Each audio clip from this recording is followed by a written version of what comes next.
निवडणुकांच्या तोंडावर लोकप्रिय योजनांच्या घोषणा केल्यानं महाराष्ट्र सरकारच्या तिजोरीवर आलेला महाप्रचंड भार म्हणजे महायुतीसाठी आता सहनही होईना आणि सांगताही येईना अशातलं दुःख होऊन बसलंय। 9 महिने मंत्रालयात हेलपाटे घालून विरोधातल्याच काय पण सत्तेतील आमदारांना सुद्धा 1 रुपयाचा विकास निधी मिळालेला नाहीये। अहो, विकास निधी सोडास पण मंत्र्यांच्या केबिन मध्ये गेल्यावर चहा सोडून आणखी काहीच मिळत नसल्यानं आमदार चांगलेच हताश झालेत।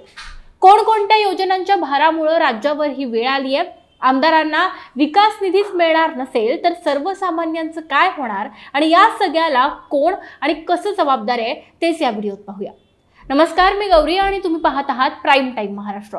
सुरुवातीला एक महत्त्वाची आठवण, तुम्ही जर अजूनही आमचं चॅनल सबस्क्राइब केलं नसेल तर ते जरूर करा। ठेकेदारांची थकीत 90,000 कोटींची देणी, राज्यावर वाढलेला 9.25 लाख कोटींच्या कर्जाचा बोजा, तसंच मुख्यमंत्री लाडकी बहीण योजना आणि इतर योजनांनी राज्याच्या तिजोरीला अक्षरशः घाम फोडलाय।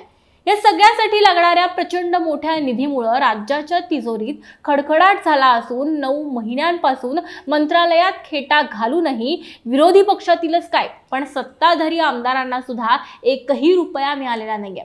निधीच्या मोठ्या अपेक्षेने जाणाऱ्या आमदारांना मंत्र्यांच्या कार्यालयात किंवा अधिकाऱ्यांच्या कक्षामधून फक्त चहाच्या पलीकडे काहीही मिळत नाही आणि रिकाम्या हातीस माघारी परतावं लागतं।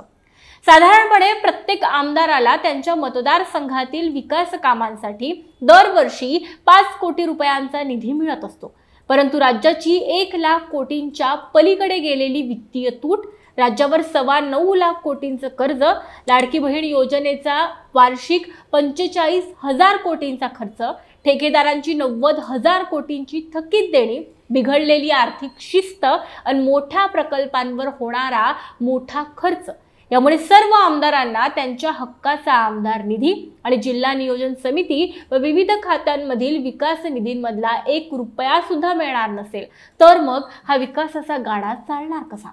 खरं तर सरकारने मार्च मध्ये 45,890 कोटी रुपये तुटीचा अर्थसंकल्प मांडला होता।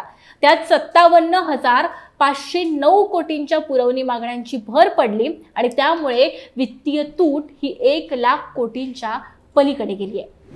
याच निमित्तानं पाहूया गेल्या 5 वर्षांमध्ये राज्यावर कर्जाचा बोजा किती राहिलाय। 2020-21 या सालामध्ये 5,19,000 कोटींचं कर्ज राज्यावर होतं। 2021-22 सालामध्ये 5,76,000 कोटी रुपयांचं कर्ज महाराष्ट्र सरकारवर होतं।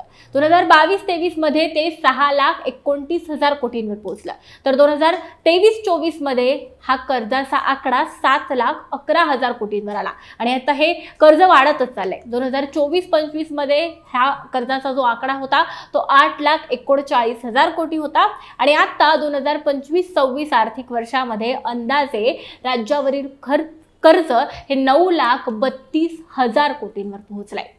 दरम्यान तिजोरीतील या खडखडाटानंतर विरोधी आमदारांकडून अर्थातच महायुतीवर टीका व्हायला सुरुवात झाली आहे। शिवसेना उद्धव बाळासाहेब ठाकरे पक्षाचे नेते आमदार सुनील प्रभू असं म्हणाले की गेल्या 2 ते 3 वर्षांमध्ये सत्ताधारी आमदारांना वारेमाप पैसा देऊन आधीच गबरगंड केलाय। कदाचित सत्ताधारी आमदारांना निधीची गरजही नसेल, मात्र विरोधी पक्षातील आमदारांना निधी न देण्याचं पाप या सरकारनं केलंय असं प्रभू म्हणाले।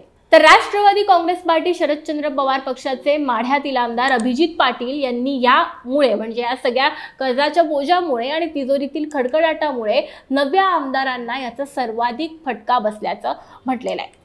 लक्षात घ्या, आमदारांना फटका म्हणजे अर्थातच आपल्यासारख्या सर्वसामान्यांना फटका, कारण या आमदार निधीमधून अगदी रस्त्यांपासून पाण्यापर्यंत असंख्य कामं पूर्ण होत असतात, जी सगळी आता रखडली आहेत।